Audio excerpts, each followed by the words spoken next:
Bismillahirrahmanirrahim. Assalamualaikum warahmatullahi wabarakatuh.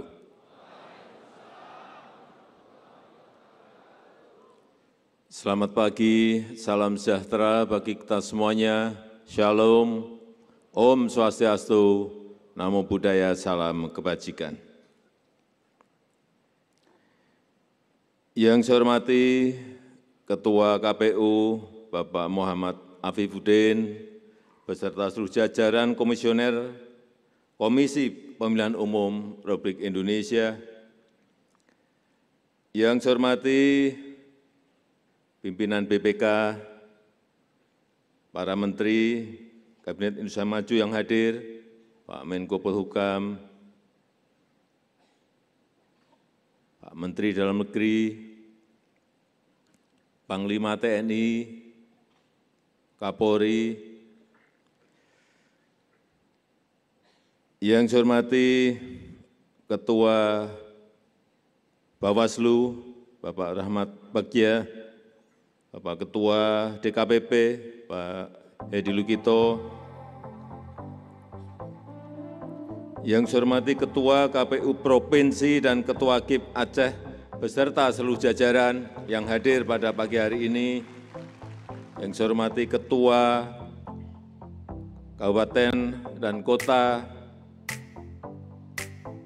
KPUD se-Indonesia, Ketua KIP Kabupaten Kota se-Provinsi Aceh, beserta jajaran Bapak Ibu hadirin dan undangan yang berbahagia. Pertama-tama, saya menyampaikan penghargaan, sangat menghargai, sangat menghormati kerja keras KPU dari pusat sampai daerah yang telah sukses berhasil menyelenggarakan seluruh tahapan Pilpres dan Pemilu Legislatif di tahun 2024 secara aman, tertib, dan lancar. Saya paham betul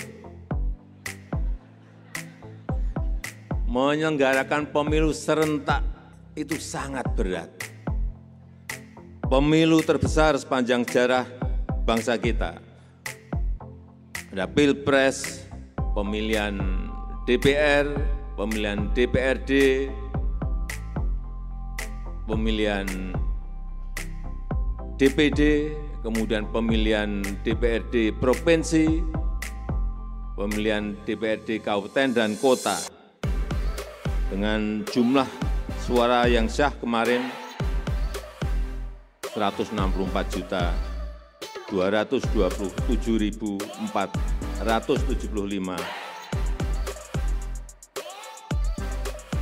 suara yang ada di 822.699 TPS. Saya membayangkan saja betapa sangat banyak ternyata TPS di saat pemilu kemarin. Dan dilakukan secara bersamaan. Oleh sebab itu sekali lagi saya menyampaikan terima kasih yang sebesar-besarnya. Saya tahu capeknya belum hilang betul. Benar, masih pegal-pegal mungkin, masih penat rasanya karena juga baru selesai di Mahkamah Konstitusi juga baru kemarin. Tapi dalam beberapa hari lagi sudah memasuki tahapan pilkada serentak di 508 kabupaten kota di 37 provinsi. Ini tugas berat yang kita emban bersama-sama. Dengan tugas KPU yang sangat berat tersebut, saya mohon maaf.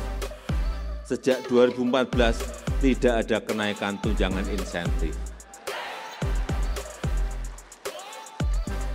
Saya baru tahu kemarin bahwa sejak 2014 sehingga kemarin langsung saya kejar-kejar. Pokoknya saya besok enggak akan datang di rapat konsolidasi, kalau belum saya tanda tangani.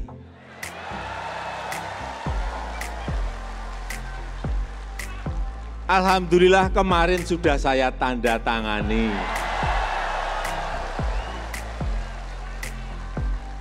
Saya tahu, yang ditunggu kehadiran saya ini bukan Presiden Jokowinya. Yang ditunggu yang itu, saya tahu. Setelah saya kemarin, waduh, ini sejak 2014. Dan formula kenaikannya sederhana. Hitung, kemudian ketemu, dan kemarin diputuskan kenaikannya sebesar 50%.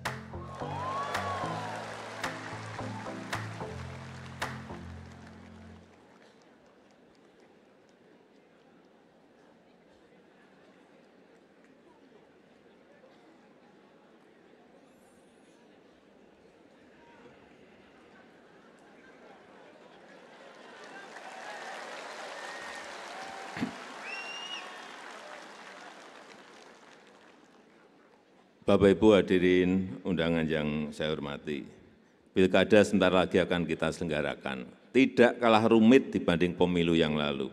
Ini Pilkada serentak pertama kali.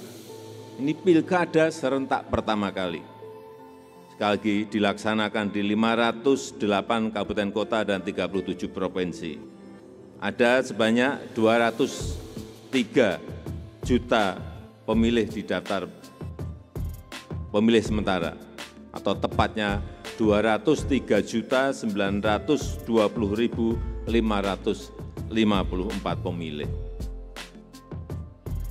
Saya hanya ingin menekankan masalah-masalah di masa lalu jangan sampai terulang lagi yang berkaitan dengan pendaftaran pemilih, data pemilih yang tidak akurat, atau data terdaftar ganda, kemudian juga masalah distribusi logistik, penyimpanannya, kekurangan logistik, hati-hati betul masalah ini. Kemudian masalah pelaksanaan pemungutan suara yang berkaitan dengan kerusakan alat dan surat suara, gangguan keamanan, artinya keamanan dan kesehatan, harus betul-betul kita perhatikan bersama-sama. Sosialisasi sangat penting. Selain itu juga masalah pada proses penghitungan suara, kesalahan penghitungan jumlah suara, baik akibat oleh kesalahan manusia maupun kesalahan sistem IT yang juga terjadi. Juga penting untuk meningkatkan fungsi pengawasan proses pemilu dengan menempatkan pengawas independen yang netral, meningkatkan transparansi proses penghitungan suara dengan menggunakan teknologi yang reliable, meningkatkan partisipasi masyarakat untuk mencegah kecurangan-kecurangan yang ada dan menegakkan hukum bagi pihak yang melakukan praktek money politik. Tugas ini pasti butuh kerja keras, butuh kerjasama, butuh sinergitas yang baik antara KPU, Bawaslu, dan DKPP dengan berbagai elemen masyarakat. Saya percaya KPU memiliki bekal pengalaman, bekal pengetahuan yang lebih dari cukup. Namun demikian kita tetap harus waspada, meningkatkan terus kapasitas teknis persiapan pilkada, menciptakan terobosan-terobosan agar pilkada semakin berkualitas, agar proses dan hasilnya memperoleh legitimasi yang kuat dari masyarakat. KPU adalah pengawal utama kualitas demokrasi elektoral. Jadi, tolong laksanakan tugas dengan penuh rasa tanggung jawab, dengan penuh dedikasi, dengan seluruh kehormatan dan integritas. Saya rasa itu yang ingin saya sampaikan. Terima kasih. Wassalamualaikum warahmatullahi wabarakatuh.